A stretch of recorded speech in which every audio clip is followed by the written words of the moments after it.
Hey, I'm Courtney. I want to hear a little bit about your coding origin story. Mine goes a little bit like this.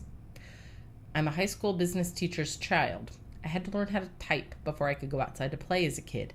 I always was in the computer lab during study halls, getting away with whatever I could because I knew what I was doing on the computer and could hide solitaire and Excel Easter eggs. By the time I went off to college, I was really interested in teaching computers as well. And while there, I had my first coding class. I wanted to take more than the one I got, but to do so would have involved either picking Fortran, COBOL, or going over to the comp sci department.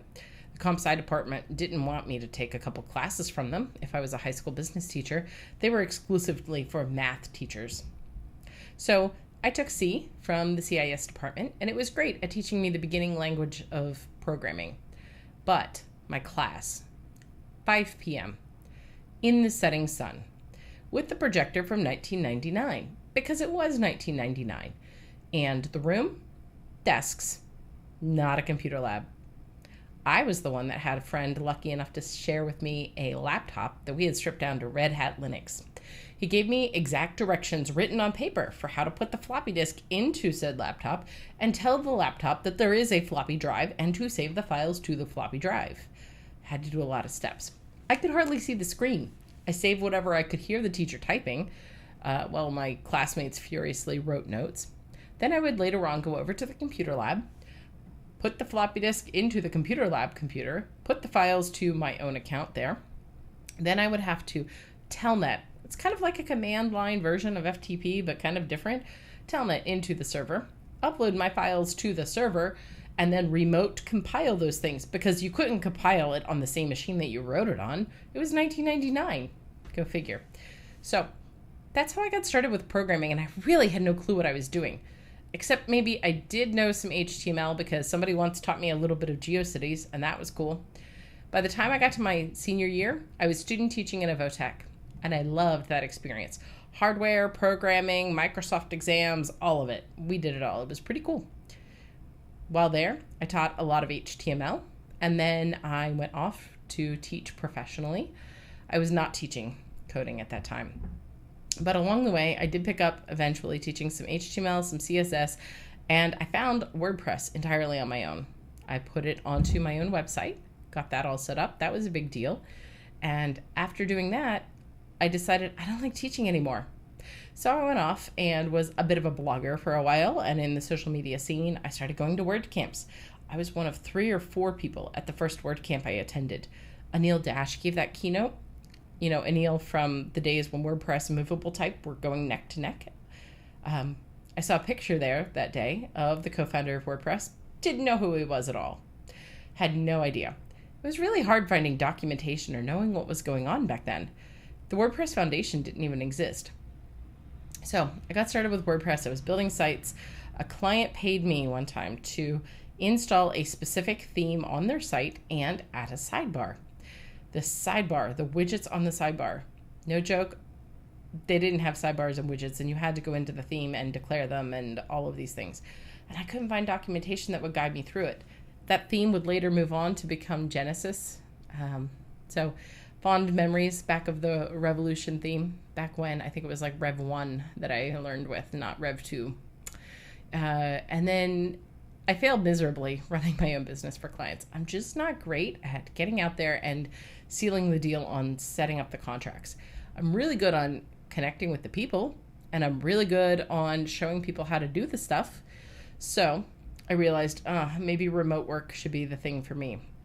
Around the time I started looking, I landed another long-term sub position, but this time I got to teach WordPress, and oh boy, was it fun. We were doing some HTML, some CSS. I explained how it all tied into WordPress.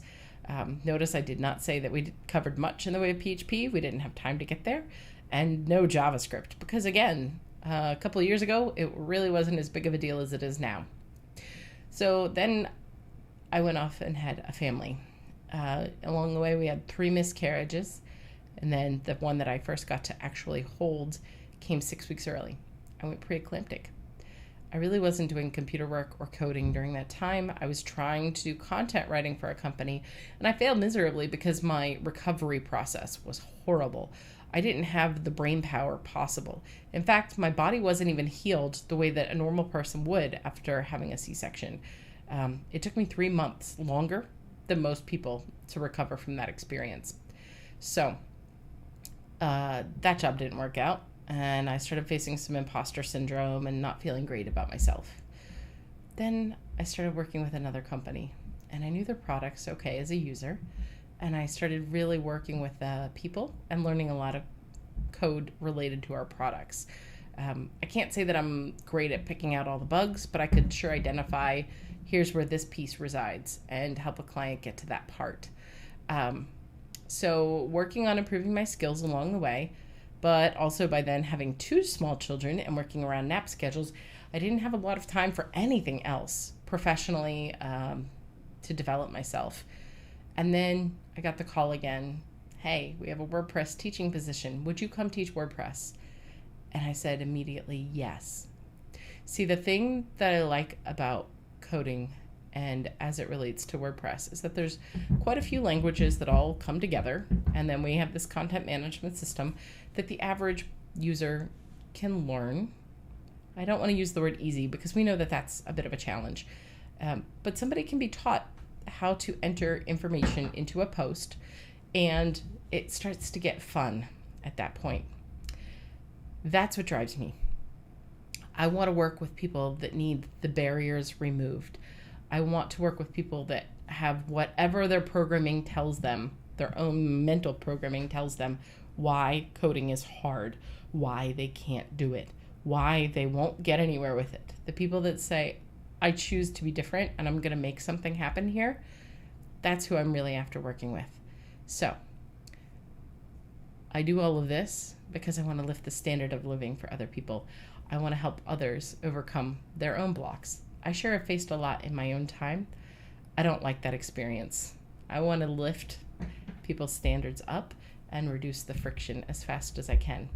That's why I code. That's why I've learned to code. That's why I want mentors in my life. That's why I want to keep developing myself as well and issuing more releases. So that's my coding origin story, and that's what gets me to where I am now. I want to hear yours. Share some links.